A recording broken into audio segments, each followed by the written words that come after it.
She wasn't crying, not yet, but her back was pressed tight to the stone wall, and her fingers were clenched so hard her knuckles had gone white. Princess Charlotte didn't move, didn't speak, didn't even breathe too loud. Just a few feet away, Donald Trump leaned forward, one hand braced on the marble beside her, his voice low, sharp, asking questions she didn't know how to answer. There were no cameras, no staff, no guards nearby, just a corridor too quiet, and a child too scared to move.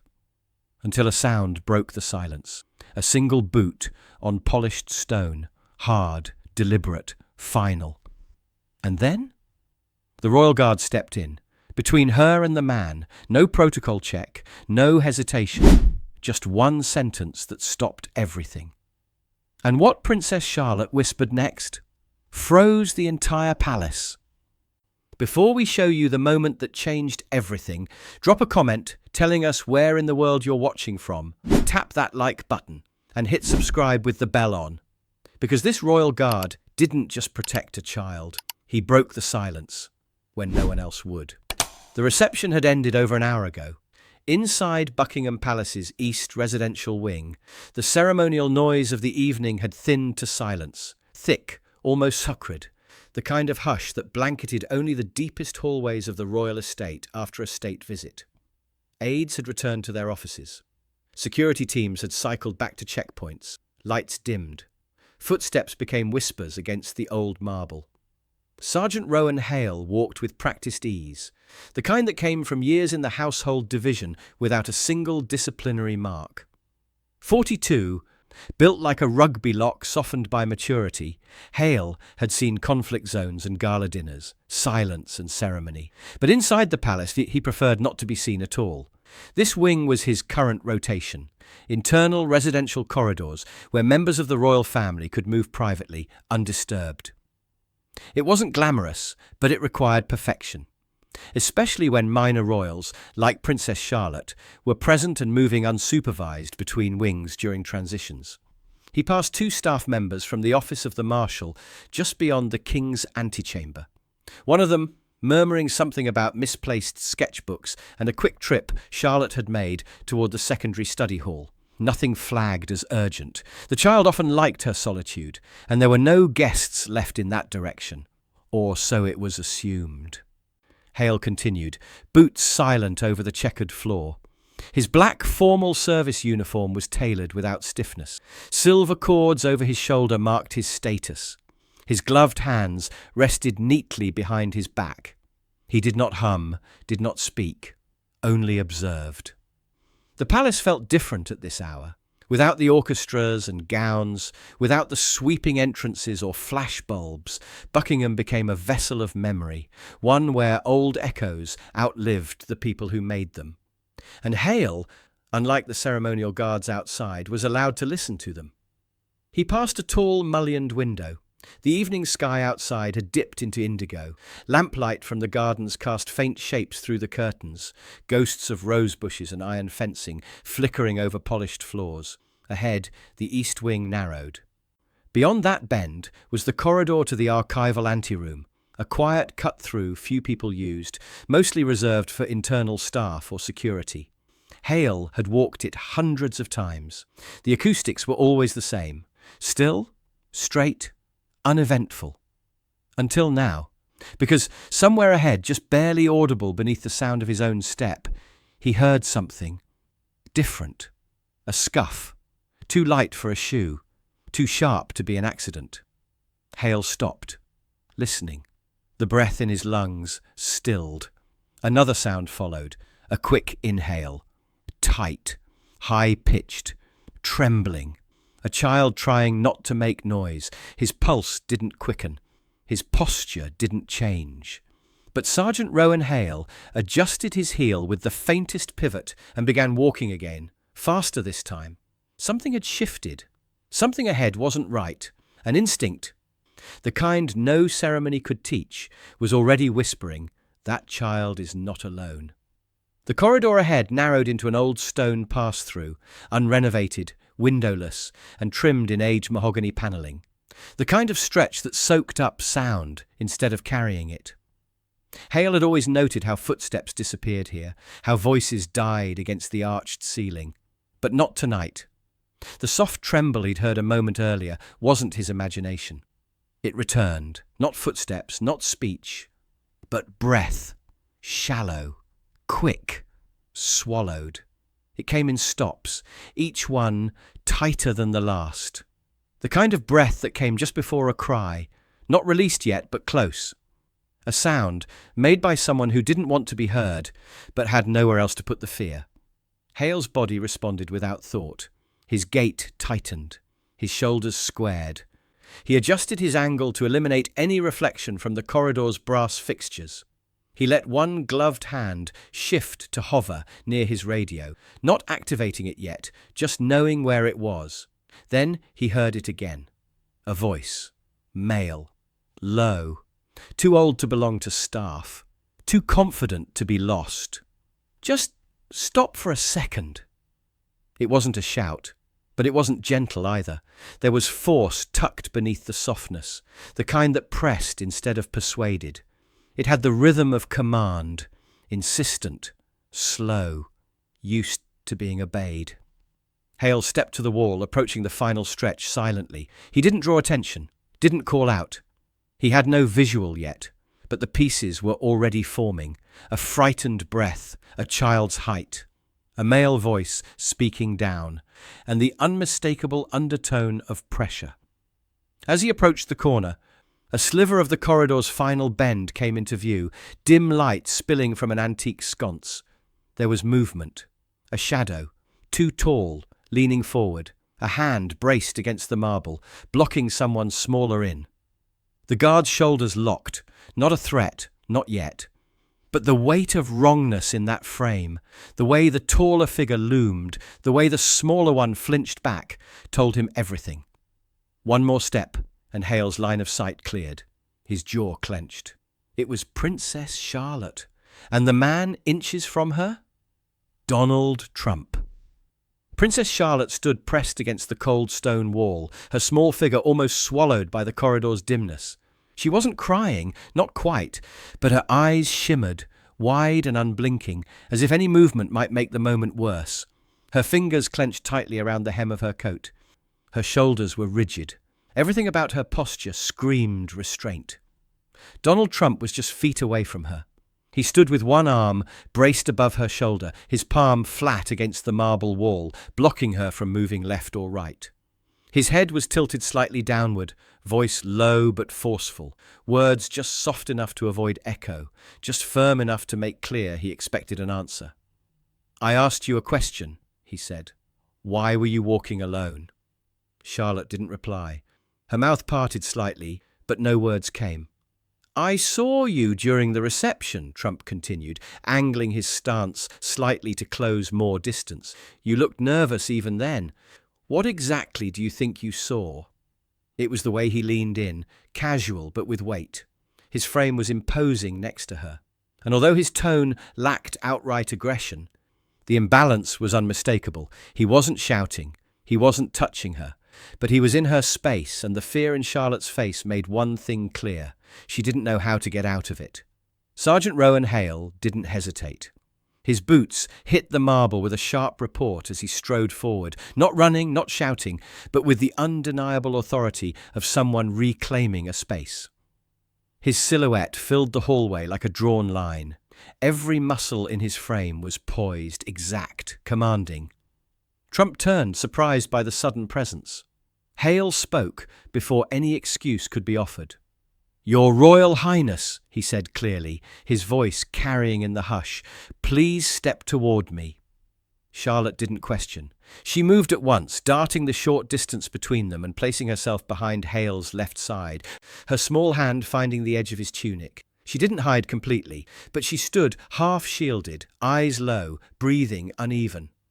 Trump lifted his hands, his voice rising slightly. "Hey, I was just—" Hale's head turned slowly, eyes locking with Trump's.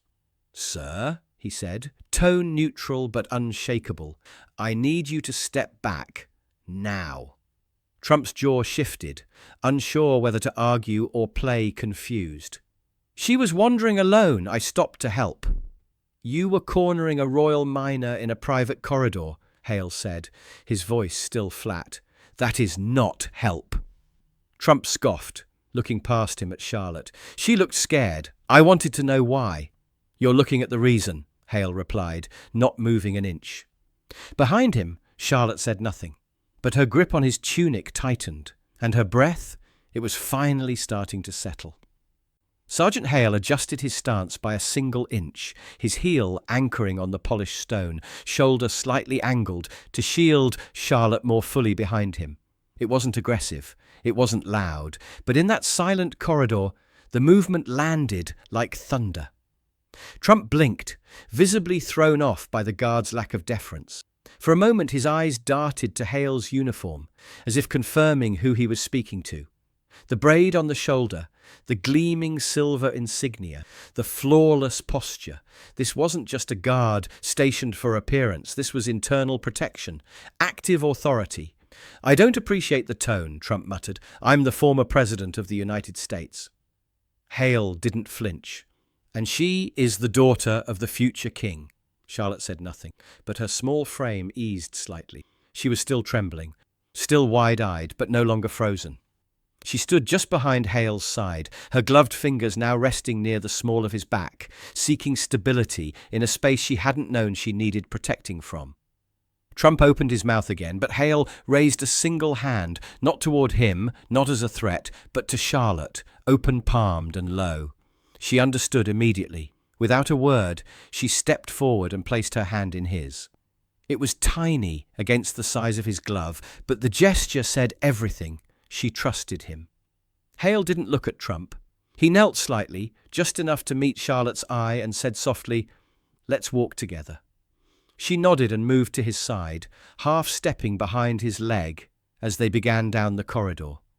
Hale didn't grip her hand. He didn't lead.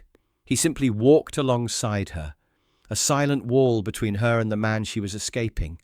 Behind them, Trump called out, "You're making this look like something it wasn't." Hale paused. He didn't turn. He didn't respond right away. Then, over his shoulder, "Sir, if it wasn't, she wouldn't be trembling." He resumed walking. Charlotte matched his pace, her small feet landing in time with his, like a child recovering rhythm after being thrown off balance. The corridor stayed quiet. Trump did not follow. He simply stood there, alone in a royal hallway that no longer welcomed his presence. And just before Hale and Charlotte reached the next arch, she whispered the words he'd remember longer than anything else that day. "I didn't know what to do." Trump's voice followed them down the corridor, louder now, edged with a frustrated rasp. "This is ridiculous," he snapped. "You're treating me like some kind of threat." Hale didn't stop, but his eyes flicked toward the nearest wall-mounted camera, red light blinking steady. Good. The moment was already being recorded. Not that he needed evidence. The child's trembling had been enough. Trump's footsteps echoed behind them as he began to follow, only a few paces. "I didn't touch her," he added, voice sharper. "You know that, right? I didn't lay a finger on the girl." Hale halted. Not abruptly. He was too measured for that, but his boots slowed with deliberate control, and Charlotte stopped beside him. She didn't look back. She only leaned a hair closer to his side. Hale turned, just enough to make it clear the line had been redrawn. "Sir," he said calmly, "step no closer." Trump hesitated. "I wasn't going to do anything. She was walking by herself. I asked a question. That's not a crime." "No," Hale said evenly. "But cornering a minor royal in a corridor without clearance, raising your voice and continuing after clear distress was visible." His tone didn't shift, but the final clause landed hard. "That is a breach of internal conduct," Trump scoffed, gesturing broadly. "You've lost your mind. I was helping." Hale didn't blink. "If you were helping," he said, "she wouldn't have hidden behind my uniform." Charlotte's hand, still in his, gave a small squeeze. Trump fell silent for a moment, just long enough for the corridor's cold air to wrap around the discomfort settling in. Hale angled his head slightly toward Charlotte. "Are you hurt?" She shook her head no quickly. "But he scared you." She nodded. eyes still lowered. Trump took a sharp breath like he might object again, but then stopped. He looked between the two of them and seemed, for the first time, unsure what argument remained. Then, with an edge of sarcasm, "Should I get your permission next time I speak to a Windsor?" Hale didn't rise to the bait. He spoke the words flat, clean, and final. "Next time, just don't trap one." From the far end of the corridor, quickening footsteps approached, polished shoes against stone, the sound of weight, distributed with purpose. Hale recognized it instantly. Not a courtier, not staff. It was Prince William. He rounded the corner with urgency, followed closely by a royal aide, trying to keep pace, his brow furrowed beneath the weight of a half-delivered message. William's gaze scanned the scene instantly, his daughter standing close to the guard. Trump, several feet behind, hands half lifted in a gesture somewhere between defence and disbelief. Charlotte turned at the sound of her father's arrival. Her hand let go of Hale's sleeve, but only to step toward William. "Papa," she said quietly, barely more than a breath. William was beside her in seconds, lowering to one knee and steadying both her hands in his. "What happened?" he asked, voice gentle, low. Charlotte hesitated. She blinked twice.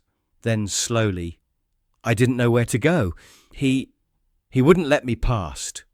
William's eyes flicked up, not to Hale, not yet, but straight to Trump. Trump raised a hand, defensive. "I found her walking alone. I thought it was odd. I tried asking what she was doing back here, and suddenly this guy's treating me like I'm assaulting someone." Hale stayed still. William rose slowly, not dramatically, not emotionally, but with a kind of deliberate gravity that made the entire corridor feel narrower. "She's 11, William said, "in her home, in a private wing, and you blocked her path." Trump's hands came up. "I didn't touch her." "No," William said, voice sharpening, "but you frightened her." Trump's mouth twitched. "I didn't raise my voice." Charlotte, still clinging lightly to her father's sleeve, shook her head faintly. "He leaned in," she whispered. "He said I looked nervous. I didn't know what to say." William looked down at her, one hand resting against her shoulder, anchoring her without pressure. Then, turning again to Trump, his expression hardened into something colder, measured, practiced, unmistakably royal. "You had no business engaging my daughter, especially not alone, and especially not here." Trump opened his mouth to reply, but William cut him off. "And if you truly believed you were helping, you wouldn't have a child this shaken." The silence after that line wasn't dramatic. It was surgical. Charlotte leaned subtly against William's side, and behind them, Sergeant Hale remained still, but watched everything, including the exact moment Trump realized he had not just overstepped, he had been seen. William didn't raise his voice. He didn't need to. The corridor had already gone cold, as if the walls themselves were holding their breath. The only sound was the slow, uneven rhythm of Charlotte's breathing and the faint crackle of a nearby wall sconce. Trump shifted, arms folded now, not in control, but bracing. "I didn't mean to frighten her," he muttered, more to himself than anyone else, so she was out of place, that's all. William's eyes narrowed, just slightly. "This is her home." He turned slightly, angling his body so that it shielded Charlotte more completely. His presence wasn't theatrical. It was protective, fatherly, restrained, and in that restraint lay the real threat. Trump tried again. "She might have overheard something in the reception. People were talking. I thought it was odd. I wanted clarity." "You wanted control," William replied, voice even. "And you looked for it from a child." Trump blinked, like he hadn't expected the line to hit that hard. William stepped forward, not fast, not confrontationally, just one quiet, measured pace. "Let me be perfectly clear. If you ever feel concerned about any member of my family, there is a chain of communication. You are not it." Trump raised his chin. "Are you accusing me of something?" "No," William said calmly. "I'm telling you that my daughter shouldn't need to escape behind a royal guard to feel safe inside her own home." Behind him, Sergeant Hale remained a statue, but his presence loomed as part of the boundary between Charlotte and the tension in the corridor. Hale said nothing.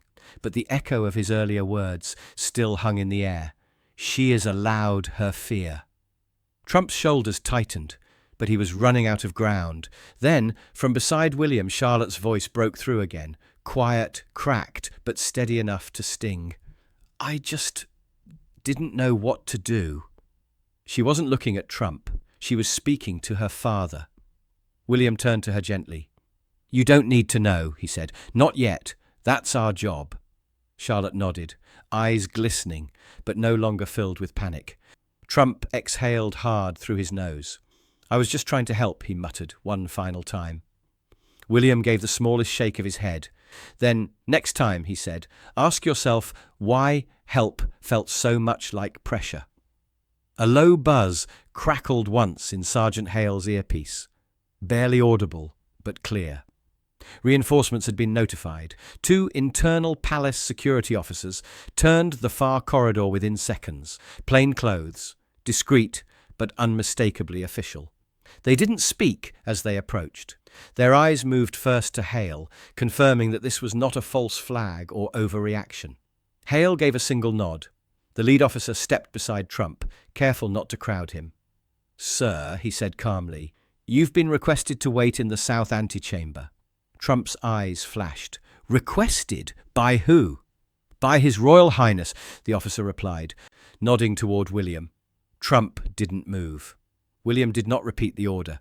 He simply stood beside Charlotte, hand resting gently on her shoulder, no longer shielding, just present. The dynamic had shifted. Control, once uncertain, had been silently re-established. I came here as a guest, Trump muttered. I'm being treated like a criminal. You're being escorted to a neutral room, the officer clarified. That's standard protocol when a breach of comfort occurs involving a minor royal. Trump turned slightly, looking between them all, William, Hale, Charlotte, but no one spoke further. Eventually he straightened his cuff, scoffed under his breath, and allowed himself to be turned away. As the security officers guided him back down the marble corridor, his steps echoed differently than before. Less sure, less entitled, less welcome. And once the sound of his departure faded into the quiet, William finally exhaled. A long, slow breath that seemed to release something from his spine. He knelt once more beside Charlotte. You're okay, he said gently. You're not in trouble. You didn't do anything wrong. Charlotte gave the smallest nod. Hale stepped back just enough to give the family space again, returning to professional distance but still present, still watching.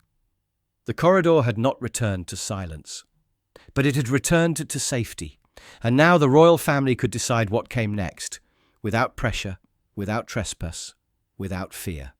The corridor remained empty now, save for the guard and the royal family.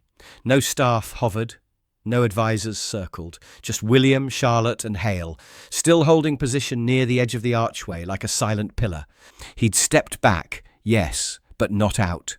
Not while the girl who had clung to his tunic still hadn't let go of the fear fully written into her posture. William knelt once more in front of Charlotte, resting both hands gently on her arms, his voice barely above a whisper. Tell me exactly what happened, darling. No one will interrupt you now. Charlotte looked down at her shoes. Her lips parted, closed, then parted again. I left the drawing room to get my sketchbook. I forgot it earlier, she began quietly. And I went the long way because I didn't want to walk past the catering staff again. I thought this corridor would be empty. William nodded slowly, encouraging. I saw him coming the other way. I tried to move aside, but he stopped. He stood right in front of me. He asked why I looked so nervous. I didn't know what to say. He leaned in and put his hand on the wall. Her breath hitched. I didn't know if I could walk around him. He was speaking like I'd done something wrong. William's brow tightened, but he kept his expression calm. Did he threaten you? No, but I was scared anyway. You did the right thing, he said softly. Every single part of how you handled that was right. Charlotte's voice dropped again. I tried not to cry. You're allowed to cry, William said, especially if someone makes you feel cornered. She nodded again, then glanced, just briefly, toward Hale. He didn't even ask, she said. He just stepped in. William turned his head to the guard.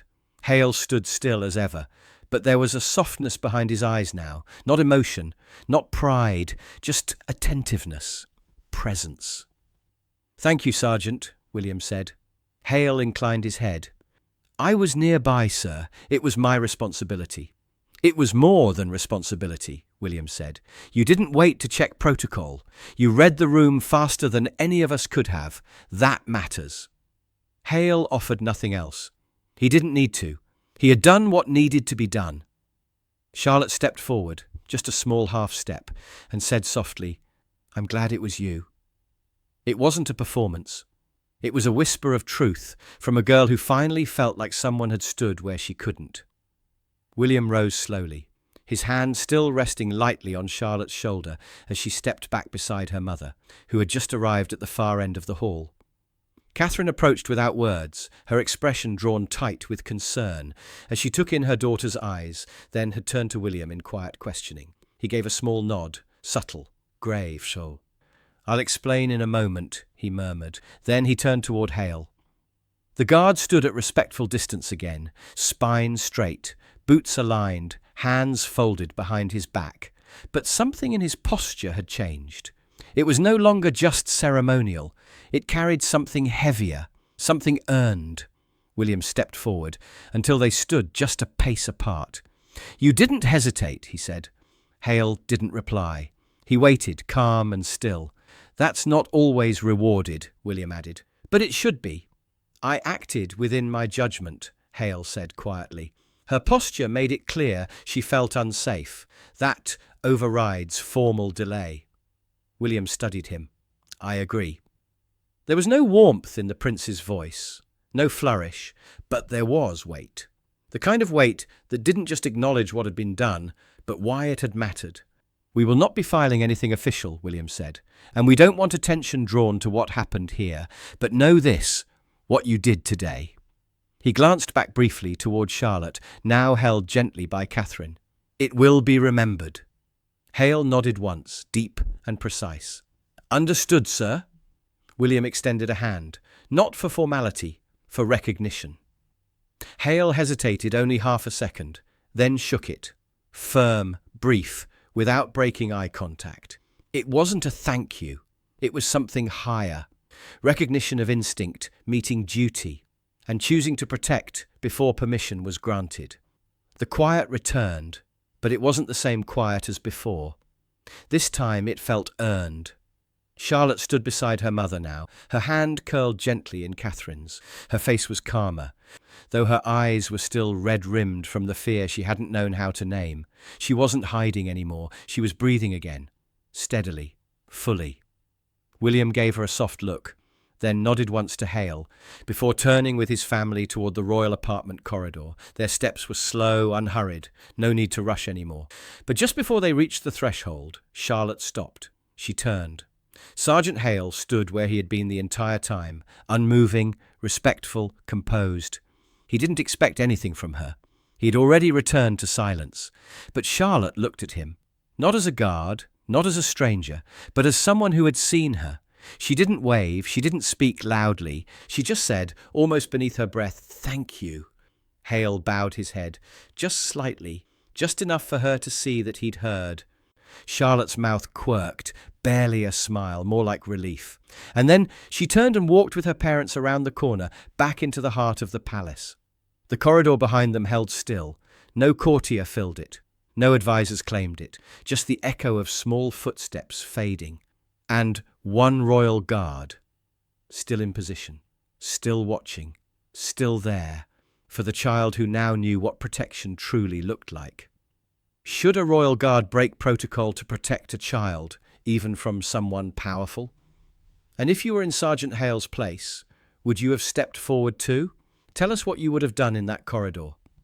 Drop your thoughts in the comments below. If this story moved you, make sure to hit that like button, tap subscribe, and turn on the bell icon so you never miss a new Royal Guard moment. And if you know someone who still believes in quiet courage and doing the right thing, share this video with them. Your next story is already on screen. Watch it now, and we'll see you tomorrow, same time, Maroon. with another story the world was never meant to hear. Never.